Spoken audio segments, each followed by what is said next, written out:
I was a janitor and lived rent-free in the janitor's closet. I worked as a janitor in a school. There was a dedicated janitor's closet which was quite spacious. After I had finished vacuuming all the classes in the afternoon, I had to turn the security system on and leave within a minute. There was a caveat though: the front gate and the dedicated janitor closet were exempt from the motion cameras. I couldn't justify, or afford, spending half of my paycheck a week for what should be a human rights shelter.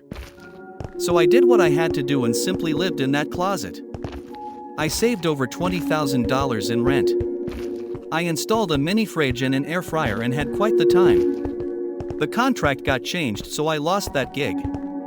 I feel a bit bad for freeloading off the school, but the government can provide insulated sheds to all of its citizens for a few billions, but would rather spend much more on war and overinflated salaries for its oligarchs. I wouldn't do it again. Best commute ever though. My mom fired our housemaid because of some money I took. I'm 19M. 5 years ago our housemaid got kicked out because of me and I regret it. One day I came back from school with a couple of my friends. Then we decided to rent a PS4 for that day, so I needed some money.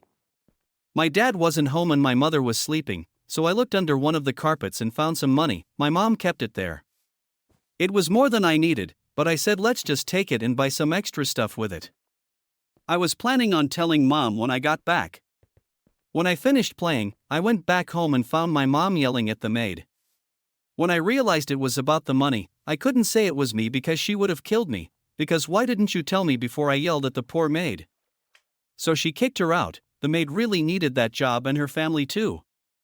Now after 5 years, I still visit her family and bring them food to help them and haven't told anyone yet.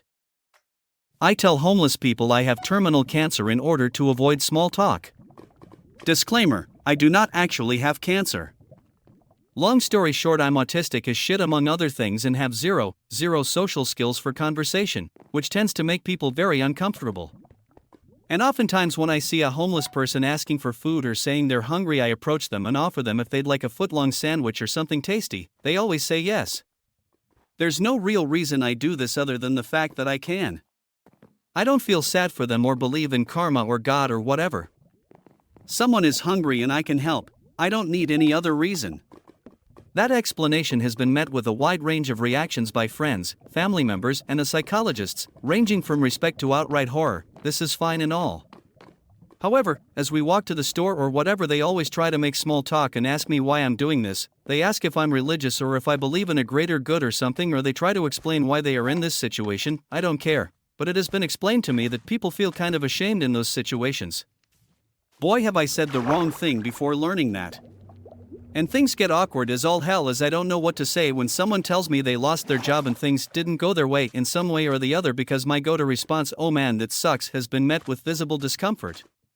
So I've come up with the solution of just sledgehammering them as soon as they ask, "Why are you doing this?" with, "I have terminal cancer, I don't have much left, so I guess I'd do something nice before I go," and they always get really quiet and mournful of my situation, so I get them the food. Sometimes I ask how many family members they have and buy food for the whole family, and afterwards they cry and wish me good luck and tell me I'm going to heaven or that they'll pray for me. I laugh nicely and say things like, thank you for your kind words. Sometimes I have brain cancer, sometimes I have lung cancer, whatever cancer I feel like having. I have noticed it's a great way to skip small talk and get out of that situation quickly. No one knows I do the cancer thing. TLDR, I like feeding homeless people, but I make them uncomfortable when making small talk, so I just tell them I'm dying of cancer to skip the conversation. I fake an accent at my job. My heart is pounding writing this because I literally haven't told anyone this. So I work at this one store, and I work on the sales floor, but before all that, I was just one person interviewing for a position at the store. Before I arrived for my interview, a friend of mine dared me to interview in a British accent.